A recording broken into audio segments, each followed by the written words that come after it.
사천 지역에 추진됐던 공동주택 건설 사업이 잇따라 자초되고 있습니다. 고금리의 건축비까지 상승하면서 사업을 포기해야 하는 현장이 늘어나고 있는 상황인데 민간이 추진하던 산업단지도 유사 사례가 나오고 있습니다. 진주 해경학교 이전추진위원회 발대식이 열렸습니다. 위원회는 학교시설 노후화로 인해 재학 중인 학생들이 건강과 안전을 위협받고 있다는 여론을 수렴해 학교 이전과 관련된 절차와 계획들을 구체화해 나갈 예정입니다.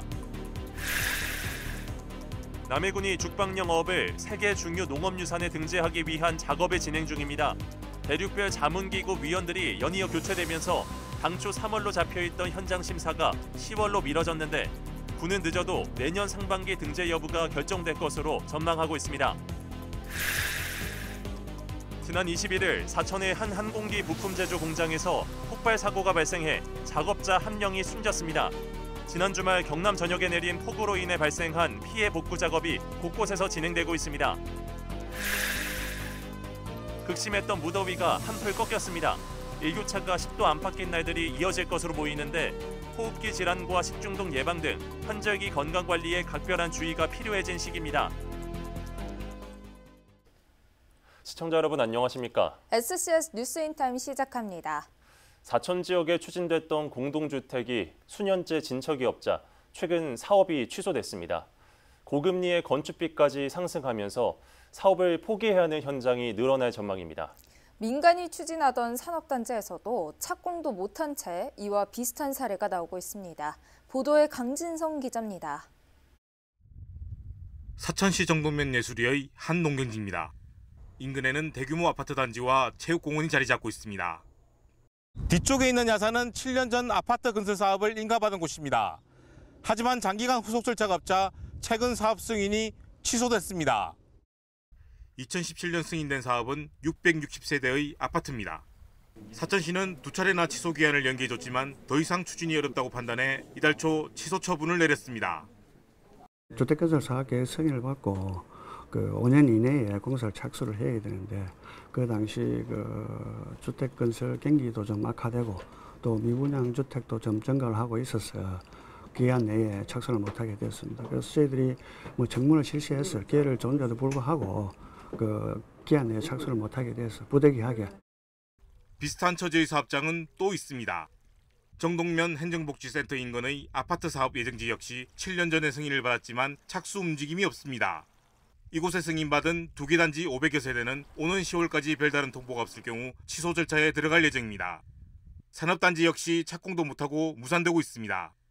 서포면 금진리에 추진됐던 금진 일반 산업단지는 산단 지정 해제 절차에 들어갔습니다.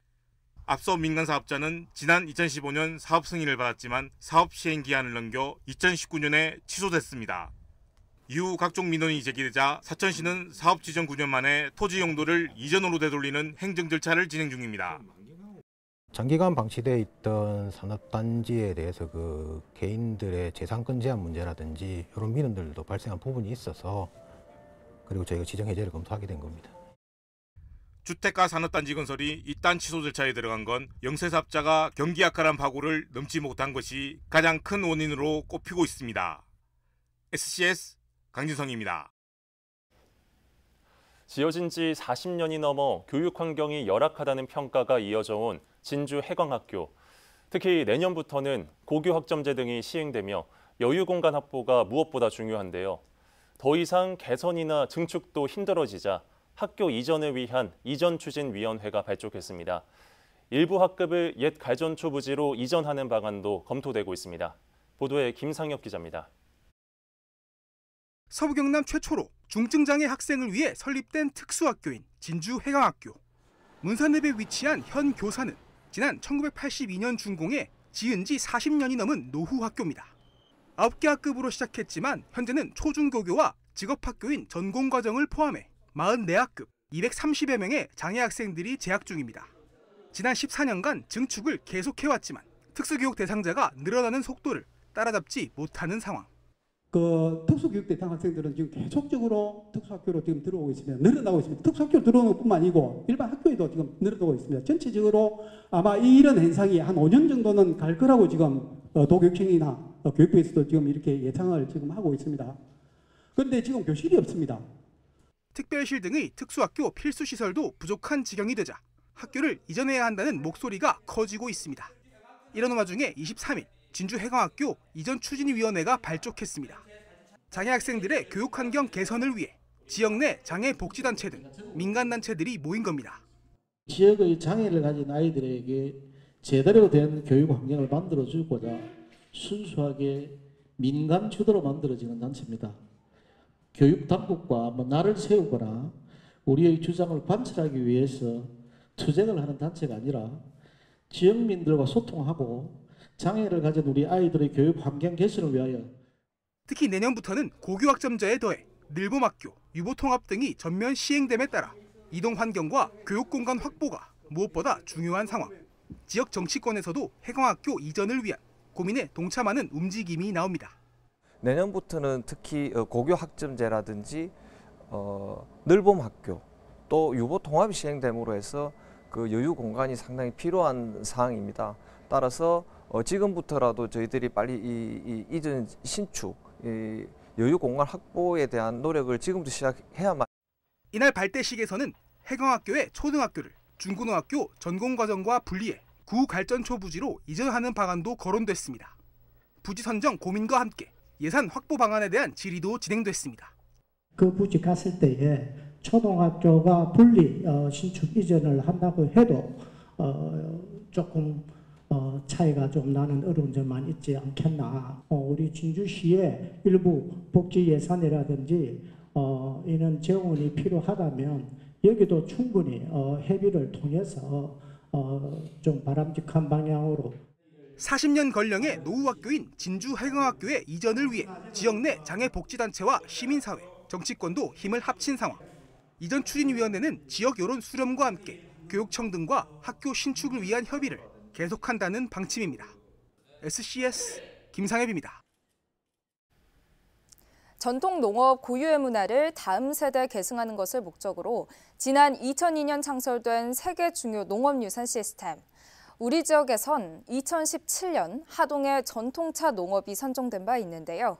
이 남해군도 지속해업의 빠른 물살과 지형적 특성을 이용해 500년 넘게 이어져 온 죽방령 어업을 세계 중요 농업유산으로 등재하기 위한 준비의 한창입니다. 김동혁 기자의 보도입니다. 바다 위 듬성듬성 보이는 V자형의 나무 울타리. 안을 들여다보니 팔딱팔딱 뛰어오르는 은빛 멸치들이 보입니다. 산이 많고 평야가 협소해 농업자원의 어려움을 겪었던 남해군 주민들이 오래전부터 식량 확보를 위해 고안한 전통 어업 방식, 죽방렴입니다.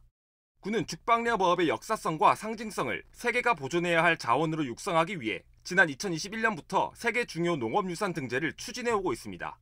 이듬해엔 국제식량농업기구 세계 중요 농업유산 사무국의 제출을 위한 등재 신청서 작성 용역에 착수한 바 있습니다. 이후 해수부가 사무국에 등재 신청서를 제출했고 관계 법령과 보충 설명, 유산 지정 범위에 대한 1차 보완 결정 회신 이후 현재 보완서 제출이 완료된 것으로 알려졌습니다. 지난 4일엔 사무국 소속 활동가들이 남해를 찾아 죽방렴 어업 현장 답사를 진행하기도 했습니다. 예정대로라면 지난 3월 사무국의 현장 심사가 진행됐어야 했지만 각 대륙별 전문가 9명으로 구성된 과학자문그룹인 SAG의 위원 8명이 교체되며 오는 10월로 일정이 변경된 것으로 파악됐습니다. 사무국의 보완 결정 여부에 따라 등재 시기의 변경 가능성은 있지만 늦어도 내년 상반기 내 등재 여부에 대한 결과가 발표될 것으로 보입니다. 군은 지역성을 고스란히 담은 죽방렴의 세계 중요 농업유산 등재가 지역 활성화뿐 아니라 고유한 전통 어업 방식의 역사적 가치를 전 세계에 알리는 기회가 될 것으로 기대하고 있습니다. 우리 전통의 그 어업 유산의 가치 제고와 또 그 어가 소득 또 남해군을 방문하는 관광객 증가 등으로 인해서 지역 경제 활성화에 기여할 것으로 기대를 합니다. 등재를 위한 행정 절차 진행과 더불어 죽방렴 관련 다양한 사업들도 추진되고 있습니다. 5억 원의 예산이 투입되는 원형 복원 사업이 대표적입니다. 현재 체험과 관람용으로 설치된 죽방렴 시설은 내구성을 위해 일부분이 철제가 사용된 상태. 군은 본래 참나무와 소나무로 만들어진 시설의 정체성을 살리기 위해 본 사업을 추진 중에 있습니다. 오는 10월 설계가 완료되면 내년 5월 시설의 원모습을 만나볼 수 있을 것으로 예상됩니다. 죽방렴 홍보관을 중심으로 한 다양한 연계 프로그램도 기획되고 있습니다. 오랜 시간이 흘렀지만 여전히 주민들의 어업 방식으로 행해지는 죽방렴이 갖는 의미는 크다는 판단 때문입니다. 남해군은 죽방염 홍보관을 활성화하기 위한 다양한 시책들을 내놓고 있습니다. 전통 어업 방식인 죽방염이 아직까지 주민들의 소득원으로서 기능한다는 점을 들어 세계 중요 농업유산으로서의 가치는 충분하다는 입장입니다. 민간 차원에서도 죽방염에 대한 사료 발굴 등 등재를 위한 노력이 이어지고 있습니다. 남해 죽방염 보존에서 익사를 통해서 이 지역에서 자생하는 참나무, 대나무 쪽에서 주름집 엮어서 만나는 것, 이런 것들의 역사적인 것들을 문서화도 했었고, 저희들이 그런 것들을 찾기 위해서 많은 노력을 수백 년 동안 이어져 오며 지역의 정체성이 고스란히 녹아있는 죽방염업. 오는 10월 현장 심사 과정을 거쳐 세계 중요 농업유산 등재라는 결실을 맺게 될지 주목됩니다. SCS 김동엽입니다. 하동군이 컴팩트 매력도시 진교의 시작을 알릴 진교 행정문화 복합타운 기공식을 열었습니다. 23일 진교면 복합타운 부지에서 열린 기공식에는 하승철 군수를 비롯한 기관 단체장 등 군민 100여 명이 참석했습니다. 군은 우선 사업비 170억 원을 투입해 진교면 청사와 민다리 복합센터를 오는 2025년까지 조성한다는 계획입니다. 한편 하동군은 컴팩트 매력도시 하동을 슬로건으로 하동읍과 진교면, 옥종면의 3대 거점 지역과 비거점 지역으로 나눠 공공시설 집약화를 진행하고 있습니다. 함양군이 산악 완등 인증사업 오르고 함양의 디자인 공모를 통해 선정된 브랜드 디자인을 공개했습니다. 군은 이번에 선정된 브랜드 디자인이 함양의 산과 해 그리고 장소 아이콘을 영문 고로 녹여내 오르고 함양을 함축적으로 담아냈다고 설명했습니다. 선정된 디자인은 내년 1월 정식 오픈하는 앱과 완등 기념품, 홍보 물품 제작 등에 활용될 계획입니다. 한편 오르고 함양은 함양군 내 해발 1000m 이상 15개 명산을 소개하고 지역 관광 활성화와 생활인구 증대를 위해 추진하는 산악 완등 인증 사업입니다. 극심했던 무더위가 한풀 꺾였습니다. 이른 아침과 저녁 시간대엔 다소 쌀쌀하다고 느껴질 정도인데요. 호흡기 질환과 식중독 예방 등 환절기 건강 관리에 각별한 주의가 필요해 보입니다. 보도에 하준 기자입니다. 무더위가 한풀 꺾이면서 완연한 가을 날씨가 찾아왔습니다. 이른 아침과 저녁 기온은 한낮보다 10도가량 뚝 떨어진 20도 수준을 보이는 등 다소 춥게 느껴질 정도입니다. 햇빛은 따가운데 그 바람은 시원하고 좋아요. 밤에 잘 때는 전에는 뭐 선풍기도 틀어놓고 자고 그랬는데 어제하고 어저께는 선풍기 같은 거 안 틀고 창문만 열어놔도 조금 추워서 이불을 덮었어요.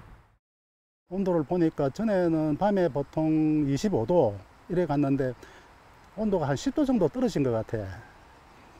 확실히 이게 벌써 이제는 가을이 왔다는 걸 느끼시네요. 환절기는 물론 올해는 10월 초 연휴와 각종 축제 일정이 겹치면서 사람 간 접촉이 크게 늘 전망. 보건당국은 감염병 예방에 주의를 당부하고 나섰습니다. 먼저 대표적 호흡기 질환인 독감의 경우 생후 6개월에서 13세 어린이, 임신부, 65세 이상 고령층은 폐렴 등 합병증 위험이 상대적으로 높습니다. 최근 지속적으로 발생 중인 마이코플라즈마 폐렴균 감염증과 백일해, 코로나19 등 다른 호흡기 감염병들도 기침, 발열 등 증상이 감지되면 즉시 의료기관에 방문해 치료를 받아야 합니다. 올바른 손 씻기, 기침 예절 지키기, 마스크 착용, 주기적 환기 등 개인위생 수칙을 철저히 준수하여 주시기 바라며 인플루엔자와 코로나19 유행에 대비하여 적극적인 예방접종 권고드리며 발열 및 호흡기 증상 시 즉시 의료기관에 방문하여 또 아침과 저녁엔 쌀쌀하지만 낮에 기온이 상승하는 환경은 노로바이러스로 대표되는 식중독균 번식에도 영향을 줍니다. 예방을 위해선 세척과 소독, 익혀먹기 등 위생관리가 중요하고 설사와 복통, 고열 같은 의심 증상 확인 시 의료기관을 방문해야 합니다. SCS 하주입니다. 사천의 한 항공기 부품 제조 공장에서 폭발 사고가 발생해 작업자 1명이 숨졌습니다. 경남 전역에서는 폭우로 인한 크고 작은 피해도 이어졌습니다. 주말 사건 사고 소식 정리했습니다. 김현준 기자의 보도입니다. 사천시 산안면의 한 항공기 부품 제조 공장에서 폭발 사고가 발생한 건 지난 21일 오전 11시 40분쯤 이 사고로 창고 앞에서 산소 절단기로 폐 드럼통을 자르던 60대 남성이 숨졌습니다. 산소 절단기는 산소와 불타는 가스를 이용해 금속을 자르는 기구로 화재와 폭발 위험이 큽니다. 소방은 폐 드럼통 내부에 남아있던 유증기가 산소 절단기를 만나 폭발한 것으로 추정하고 있습니다. 위험물을 보관하던 폐 드럼통을 산소 절단기로 절단 작업 중에 그 내부에 잔류하던 가연성 증기가 폭발함으로써 일어난 사고로 구체적인 상황은 현재 조사 중입니다.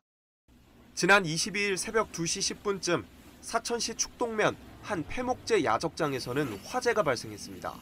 이 불로 폐목재와 목재 절단기, 공장 일부가 소실돼 소방 추산 900만 원의 재산 피해가 발생했고 출동한 소방에 의해 8시간 만에 꺼졌습니다.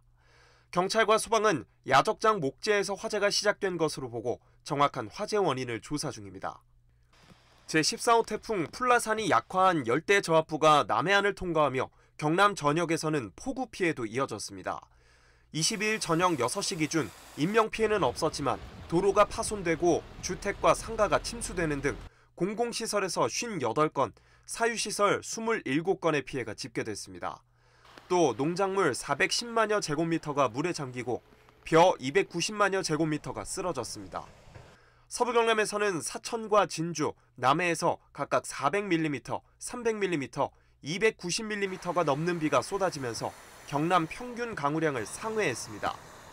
서부 경남 각 시군은 피해 현황을 조사해 신속한 복구에 나설 계획입니다. SCS 김현준입니다. 하동문화예술회관 앞 하동일제제방에 보축공사가 진행됩니다. 영산강 뉴욕환경청에서는 오는 25일부터 내년 4월까지 하천 설계 기준에 미달하는 하동일제 제방을 보완하기 위해 공사를 계획했다고 밝혔습니다.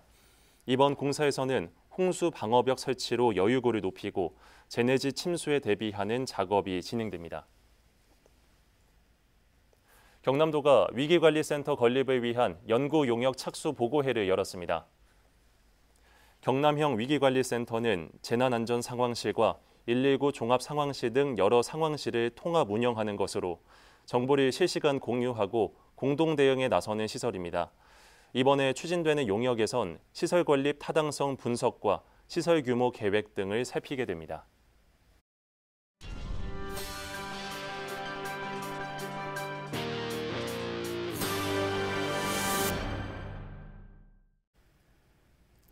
박완수 경남도지사가 23일 열린 실곡 본부장 회의에서 사천공항 활성화 방안을 마련할 것을 주문했습니다. 박 지사는 사천공항의 국제선 부재와 적은 이용객 수를 지적하며 관련 부서의 부지 확장과 활주로 연장 등 공항 활성화를 위한 방안을 마련해 추진할 것을 지시했습니다. 또 광양만권 경제자유구역 하동사무소 독립을 통한 서부권 확장을 언급하며 경제자유자치도 조성 계획을 수립할 것을 당부하기도 했습니다. 이 밖에 이날 회의에선 동남권 국립암센터 유치와 방산 수출 시스템 개선 필요성 등이 논의됐습니다. 사천 산안면과 정동면을 연결하는 국도대체 우회도로 설계가 진행되는 가운데 사천시가 조기 착공을 위해 관계기관을 찾았습니다. 23일 박동식 시장은 부산국토관리청을 찾아 심각한 교통 문제를 해결해달라며 조기 착공을 요청했습니다. 국도대체 우회도로는 산안면 월성리와 정동면 대곡리를 연결하는 4.1km 왕복 4차로 신설도로입니다. 사업비 1,670억 원이 투입되며 전액 국비 사업입니다.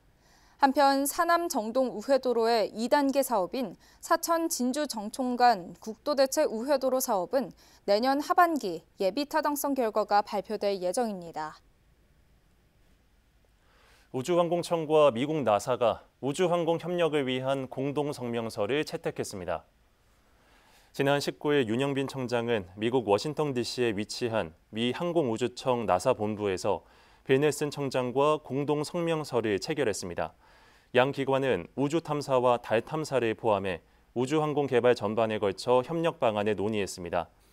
이번 회담은 한국의 아르테미스 프로그램 참여 확대를 비롯해 한미 간 우주 협력을 구체화하기 위해 마련됐습니다. 창원대학교가 사천시 산안면 임시 우주항공 캠퍼스에서 간부 회의를 개최했습니다. 박민원 총장을 비롯해 주요 간부 40여 명이 참석한 이번 회의는 창원대가 우주항공 캠퍼스 설립에 대한 의지를 표명하기 위해 마련됐습니다. 참석자들은 우주항공 캠퍼스 현황에 대한 보고에 이어 주변 여건 등을 둘러봤습니다.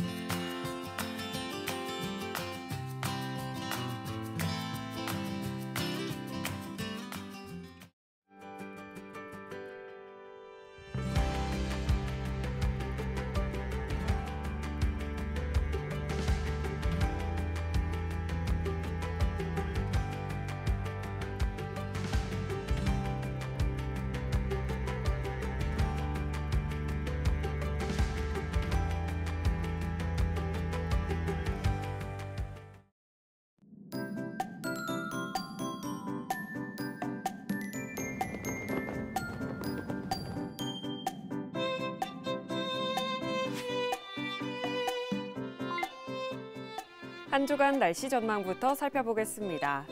화요일 오후부터 목요일 오전까지 계속 흐린 하늘 보이겠는데요. 목요일 오후부터는 다시 맑아지겠습니다. 폭염이 지속되던 9월 중순과 달리 조금씩 선선해지면서 아침 최저 기온은 16도에서 19도, 낮 최고 기온은 27도에서 29도 분포 보이겠습니다. 이어서 자세한 지역별 날씨 살펴보겠습니다. 서부 경남 전 지역 오전까지 맑은 하늘 보이다가 오후부터 흐려지겠는데요. 아침 최저 기온은 사천 17도, 남해 19도로 출발해 한낮에는 26도에서 28도 분포 보이겠습니다. 전국 날씨 보겠습니다. 서울과 세종, 광주는 종일 맑은 가운데 부산은 종일, 제주는 오후부터 흐리겠습니다. 아침 최저 기온은 서울 16도, 세종 14도로 출발하겠고 부산의 한낮 최고 기온은 28도 예상됩니다. 남해 동부 앞바다는 종일 맑겠는데요. 물결과 바람은 모두 잔잔하겠습니다. 이어서 삼천포 기준 조석표 살펴보겠습니다. 물때는 14물, 만조 시각은 오후 1시 29분, 간조 시각은 저녁 7시 19분 예상됩니다. 사천공항 날씨 정보입니다. 화요일 오전 9시 기준 하늘에 구름 조금 보이겠는데요. 우리 지역에서 서울 김포로 가는 첫 번째 항공편은 오전 11시 20분 예정돼 있습니다. 자세한 사항은 사천공항 홈페이지를 참고하시기 바랍니다. 이어서 삼천포 여객 운항 정보입니다. 제주도에서 삼천포로 오는 배는 오후 2시 30분에 출발하겠습니다. 지금까지 기상정보였습니다. 저희가 준비한 소식은 여기까지입니다. 시청해주신 여러분 고맙습니다.